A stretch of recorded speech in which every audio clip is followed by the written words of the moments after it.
गोविंद हरे मुरारी हे नाथ नारायण वासुदेव श्री कृष्ण गोविंद हरे मुरारी हे नाथ नारायण वासुदेव हे नाथ नारायण वासुदेव हे नाथ नारायण वासुदेव हे नाथ नारायण वासुदेव हे नाथ नारायण वासुदेव श्री कृष्ण गोविंद हरे मुरारी हे नाथ नारायण वासुदेव हरे राम राम राम हरे हरे हरे कृष्ण कृष्ण कृष्ण हरे हरे राम राम राम हरे हरे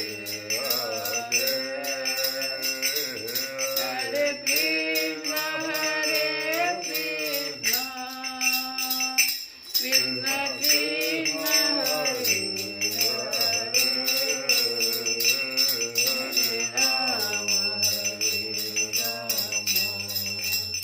राम राम राम हरे हरे हरे कृष्ण कृष्ण कृष्ण हरे हरे बहुत है सुनो वीर हनुमान राम लखन सिय जानकी सदा करहूँ कल्याण।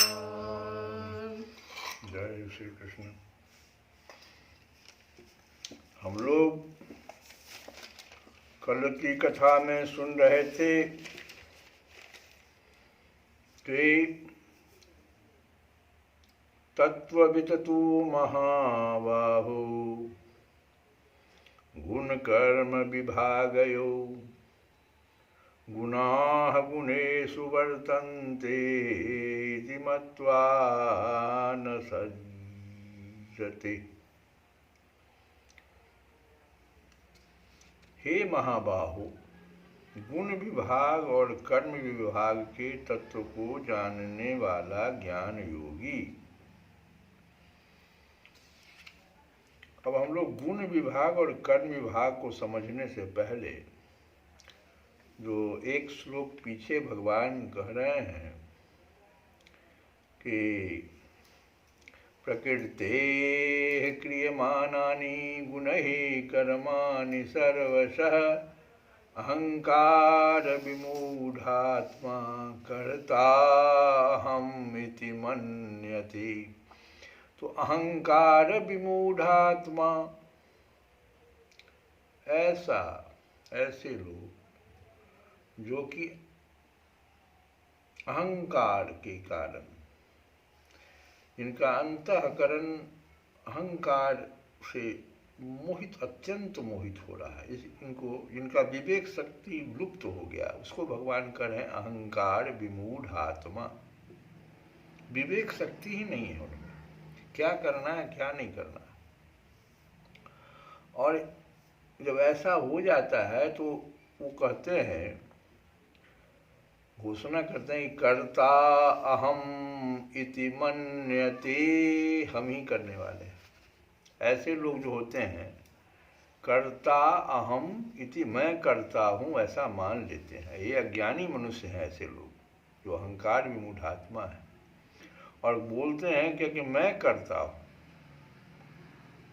कोई भी क्रिया हो रही है, जैसे खाने की क्रिया, सुनने की क्रिया, देखने की क्रिया, पीने की क्रिया, सोने की क्रिया, चलने की क्रिया, प्रत्येक क्रिया को समझ लेता है कि मैं ही कर्म कर रहा हूं, मैं करता हूं, और इसी कारण से उसका कर्मों से बंधन हो जाता है और उसको उन कर्मों का फल भोगने के लिए बार बार जन्म मृत्यु संसार चक्र में घूमना पड़ता है। वास्तव में एक स्वप्नावस्था में कोई व्यक्ति है, वहाँ भी तो स्वप्नावस्था में भी तो ये सारी क्रियाएं होती रहती, सुनता भी है, देखता भी है, खाता भी है, संकल्प भी करता है, सोता है, पीता है, चलता, सब प्रकार की क्रिया वहाँ भी करता है। लेकिन वहाँ पर जगने पर वह कहता है कि मैं तो नहीं कर रहा था। लेकिन यही भाव जगने पर उसको क्यों नहीं रहता है? इसीलिए उसको अज्ञानी कहते हैं, और कहते हैं कि प्रत्येक इसी कारण से, क्योंकि वो कहता है कि मैं कर रहा हूँ, मैं करता हूँ, उस कर्मों से बंध जाता है और फल भोगना पड़ता है, बार बार जन्म मृत्यु चक्कर में आना पड़ता है। और उसके बाद ये भगवान कहे कि तत्ववित तू महाबाहु गुण कर्म विभागयो। गुण विभाग और कर्म विभाग क्या है, और उन दोनों के तत्वों को जानना बहुत जरूरी है। तभी हम आगे समझेंगे कि गुणा गुणेषु वर्तन्तः, क्योंकि गुण ही गुणों में बढ़त रहे, संपूर्ण गुण ही गुणों में बढ़त रहे हैं। इसको समझने के लिए पहले तो गुण विभाग और कर्म विभाग जानना बहुत जरूरी है। जो ज्ञानी लोग समझते हैं, ये अज्ञानी नहीं समझ पाते। कहते हैं कि सत्व, रज और तम, इन तीन गुणों के कार्य रूप, ये तीनों गुण जो है प्रकृति के हैं, और इन तीनों गुणों के कार्य रूप जो 23 तत्व बनते हैं। 23 कैसे बन जाते हैं? 23 बनते हैं कि मन, उसका बुद्धि, चित्त, अहंकार, चित्त को छोड़ दो अहंकार, ये तीन तो यहाँ से आ गए। इसके बाद जो 5 महाभूत हैं और 5 ज्ञानेंद्रियां, 5 कर्मेंद्रियां, शब्द आदि जो विषय हैं, सब मिला के 23 हो जाते हैं। तो ये जो 23 हैं गुण, 23 तत्व हैं, ये सब जो हैं सत्व, रज और तम, इन तीनों गुणों के कार्य रूप, जिनका वर्णन हम पीछे भी सुने हैं। उन 23 तत्वों का समुदाय ही गुण विभाग हो गया सबका, क्योंकि कोई सत्व गुण, कोई रज और तम, तीनों गुणों से वो आच्छादित है। वो 23 अब निर्भर करता है कि ये जो 23 हैं किस प्रकार से इन तीनों गुणों से आच्छादित हो जाता है। तो सबसे पहले आहार देखना पड़ता है। जो 23 तत्व लेके मनुष्य खड़ा है, उसका आहार कैसा है, और आहार से ही समझ में आ जाता है कि उसका विचार कैसा होगा, और जैसे विचार बनेगा उस प्रकार से वो कर्म कर रहा है। उसी प्रकार के गुण को, जैसे तामसी आहार ले रहा है, तामसी गुणों से भरपूर है 23। जो भी क्रिया हम बताए, खाता है, पीता है, सुनता है, देखता है, सोता है, चलता है, सब में वो तामसी गुण आता रहेगा अपने आप। वही कह रहे हैं कि ये सब गुण विभाग है, और अंतःकरण के जो सात्विक, राजस और तामस भाव हैं, जिनके संबंध से कर्मों के सात्विक, राजस और तामस ऐसे 3 भेद माने गए हैं। अब कर्म भी तो ऐसे हो रहा है, इसी से हो रहा है। और जिनके संबंध से अमुक मनुष्य सात्विक है, अमुक राजस है, अमुक तामस है, ऐसा कहा जाता है, ये गुण वृत्तियां भी गुण विभाग के ही अंतर्गत है। और उपर्युक्त गुण विभाग से जो भिन्न भिन्न क्रियाएं की जाती है, तो कोई तामसी गुण विभाग में चला गया इन 23 तत्वों को लेकर, तो उनसे जो क्रिया हो, जो देखे, वो 23 क्या है, 5 ज्ञानेंद्रियां क्या कर रहा है तामसी से, 5 कर्मेंद्रियां, जो ज्ञानेंद्रियां, वो फिर कर्मेंद्रियों को तो ये कर रहा है कि भाई आप करो, ऐसा ही कर्म करो। मन बुद्धि अहंकार वो भी तो लग जाता है उनके साथ, विषय भी उसी प्रकार का उछूल लेता है। तो ये जो क्रियाएं होती है इन गुण विभाग से, जो भिन्न भिन्न क्रियाएं की जाती है, जिसका ये क्रियाएं कर्तृत्वाभिमान एवं आसक्ति होने से, इसमें अभिमान आ जाता है तो, और आसक्ति भी हो जाती है, तो मनुष्य का बंधन हो जाता है। ये समस्त क्रियाओं का समूह ही कर्म विभाग हो गया, तो गुण विभाग हो गया, और उनसे जो गुण विभाग से जो हम क्रिया कर दिए वो कर्म विभाग हो गया। अतएव ये सभी जो हैं जड़, क्षणिक, नाशवान और विकारशील है, मायामय है, स्वप्न की भांति बिना हुए ही प्रतीत हो रहे हैं। इस गुण विभाग और कर्म विभाग से आत्मा सर्वथा अलग है। आत्मा का इनसे जरा भी संबंध नहीं, वह सर्वथा निर्गुण है, निराकार है, निर्विकार है, नित्य शुद्ध है, मुक्त है, ज्ञान स्वरूप है। इस तत्व को भली भांति समझ लेना ही, इतनी बातों को जो समझ लेता है उसको भगवान कहते हैं गुण विभाग और कर्म विभाग के तत्व को जानने वाला ज्ञानी। इतनी बातों को जो समझ के कर्म करता है, और जैसे ही समझेगा तो सबसे पहले तो उसका आहार पर ध्यान चला जाएगा। इसी की व्याख्या इस गुण विभाग और कर्म विभाग, ये जानने वाला जो ज्ञान योगी है, संपूर्ण गुण ही गुणों में बढ़त रहे, जो भगवान कहते हैं गुणा गुणेषु वर्तन्तः। इस चीज को समझने के लिए हम लोग एक दूसरे श्लोक को समझें कि न एव किंचित करोमि इति युक्तः मन्येत तत्त्ववित् पश्यन् शृण्वन् अस्पृशन् जिघ्रन् असनन् गच्छन् श्वपन्, ये सब जो क्रियाएं हैं, श्वसन, प्रलपन, विसर्जन, गृहण, उन्मिषण, निमिषण, अपि, ये सारी जो क्रियाएं हो रही है ज्ञानेंद्रियों और कर्मेंद्रियों से। पश्यन, शृण्वन, देखता हुआ, सुनता हुआ, अस्पृशन, स्पर्श करता हुआ, जिघ्रन, सूंघता हुआ, असनन, भोजन करता हुआ, गच्छन, गमन करता हुआ, स्वपन, सोता हुआ, श्वसन, श्वास लेता हुआ, प्रलपन, बोलता हुआ, विसर्जन, त्यागता हुआ, ग्रहण करता हुआ, आंखों को खोलता हुआ, और निमिषन, मूंदता हुआ, ये सारी जो है, ये सब इंद्रियाणि इंद्रियार्थेषु, ये सब इंद्रियां अपने अपने अर्थों में, इंद्रियाणि इंद्रियार्थेषु वर्तन्तः, बढ़त रहे, अपने आप हो रहा है। ऐसा नहीं है कि कुछ हम कर रहे हैं, वो अपने अपने गुण के हिसाब से सब कर रहा है। ये सारी क्रियाएं जो बताया, देखने का, सुनने का, स्पर्श करने का, सूंघने का, भोजन करने का, गमन करने का, श्वास लेने का,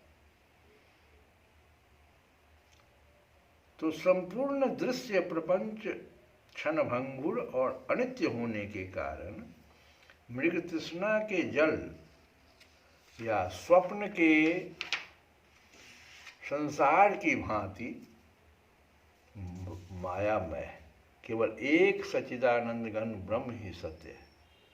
उसी में यह सारा प्रपंच माया से अध्यारोपित है।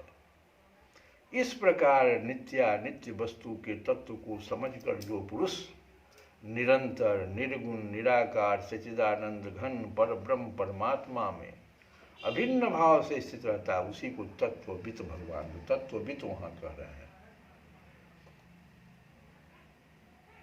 सांख्य योग का साधक ऐसा ही होता है। अब है कि यहाँ देखने सुनने आदि की जो सब क्रियाएं हैं कि मैं उसमें करते रहने पर भी मैं कुछ भी नहीं करता, इसका क्या भाव है यहाँ कि जैसे स्वप्न से जगा हुआ मनुष्य समझता है कि स्वप्न काल में स्वप्न के शरीर, मन, प्राण और इंद्रियों द्वारा मुझे जिन क्रियाओं के होने की प्रतीत होती थी, वास्तव में न तो वे क्रियाएं होती थी और न मेरा उनसे कुछ भी संबंध था। वैसे ही जो तत्वज्ञ होते हैं उस समझ करके इस बात को समझ लेने के बाद निर्विकार अक्रिय परमात्मा में अभिन्न भाव से स्थित रहने वाले सांख्य योगी को भी ज्ञानेन्द्रिय, कर्मेंद्रिय, प्राण और मन आदि के द्वारा लोक दृष्टि से की जाने वाली देखने सुनने आदि की समस्त क्रियाओं के करते समय यही समझना चाहिए कि ये सब मायामय मन, प्राण और इंद्रिय ही अपने अपने मायामय विषयों में विचर रहे हैं। जैसा गुण है वही भगवान कह रहे हैं कि गुणाः गुणेषु वर्तन्ते, अपने से आप गुण के अनुसार बढ़त रहे हैं। ऐसा समझकर उनमें आसक्त जो ज्ञानी है आसक्त नहीं होते, यही इसका अर्थ है।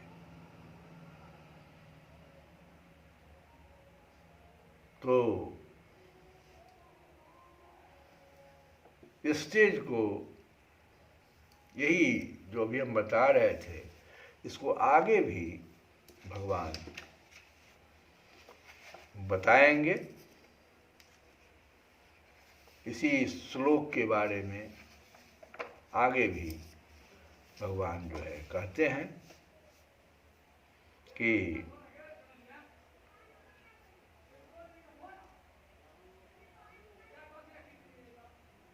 प्रकृत्या एव च कर्माणि क्रियमाणानि सर्वशः यः पश्यति तथात्मानम् अकर्तारं स पश्यति। जो पुरुष संपूर्ण कर्मों को सब प्रकार से प्रकृति के द्वारा ही किए जाते हुए देखता है और आत्मा को अकर्ता देखता है, वही यथार्थ देखता है। एक सिर्फ देखने की क्रिया पर भगवान कर रहे हैं कि जो पुरुष संपूर्ण कर्मों को सब प्रकार से प्रकृति के द्वारा, जैसा प्रकृति उसका जैसे गुण है, जिस प्रकृति को उसने लिया है वैसा ही वो बर्ताव कर रहा है, उसी प्रकार से देख रहा है। इसी तरह से प्रत्येक क्रिया, इस चीज को हम लोग अगर ठीक से समझते हैं तो फिर भगवान के द्वारा जो ये कहा जा रहा है कि हे महाबाहो, गुण विभाग और कर्म विभाग के तत्व को जानने वाला ज्ञान योगी संपूर्ण गुण ही गुणों में बरत रहे हैं, ऐसा समझकर उनमें आसक्त नहीं होते हैं। हम लोग फिर कल जो है इससे आगे की कथा को समझेंगे। एक भजन हम लोग जिसको कल से ही गा रहे हैं, जो इसी तरह का भजन जो तुलसी बाबा कह रहे हैं कि सकुचत हों अति राम कृपा निधि, सकुचत हों अति राम कृपा निधि, क्यों करी विनय सुनाओ, सकुचत अति राम कृपा निधि, क्यों करी विनय सुनाओ। कहते हैं कि श्रवणनि को फल कथा तुम्हारी, यह समझो समझाओ, तिन श्रवणनि पर दोष निरंतर, सुन सुन भरि भरि तावो, जय रसना गुण गाय तिहारे, बिनु प्रयास सुख पावो, तहि मुख पर अपराध भेक ज्यों रटि रटि जन मन सावो। कहते हैं कि तुलसी बाबा कि जिस को सुनना चाहिए, जिसको देखना चाहिए, देखो, और इस सब बात को कहते हैं कि मैं जानता हूँ, मैं समझता हूँ, और दूसरों को भी समझाता हूँ कि कानों की सार्थकता तो आपकी कथा सुनने में है, लेकिन मैं क्या करता हूँ, उन कानों से सदा दूसरों के दोष सुन सुनकर उन्हें हृदय में भरता और संतप्त रहता हूँ। जिस जीव से आपके गुणानुवाद गाकर बिना ही परिश्रम के परम सुख प्राप्त कर सकता हूँ, उस जीव से मेढक की नाई दूसरों की निंदाएं रट रट कर अपना जन्म खो रहा हूँ। इतना ही नहीं, मैं सबको सिखाता फिरता हूँ कि हृदय को अत्यंत शुद्ध कर लो, तभी उसमें भगवान श्री हरि विराजेंगे, किंतु मैं स्वयं अपने हृदय में अभिमान मोह और मद आदि दुष्टों की मंडली को बसाता हूँ। यहाँ तक तो कल हम भी गाए थे कि करऊँ हृदय अति विमल बसाही हरि कही कही सब ही सिखावो। हूँ निज उरय अभिमान मोह मद खल मंडली में बताओ।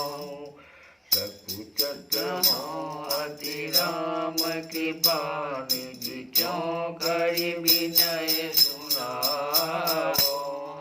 आगे तुलसीवा कहते हैं कि जो तनु धरि हरि पद साधई जन सो बिनु काज गवावो। हाटक घट भरि धर्यो सुधा गृह तजि नव कोप खनावो। मन क्रम बचन लाई कीने अगते करि जतन दुरावो।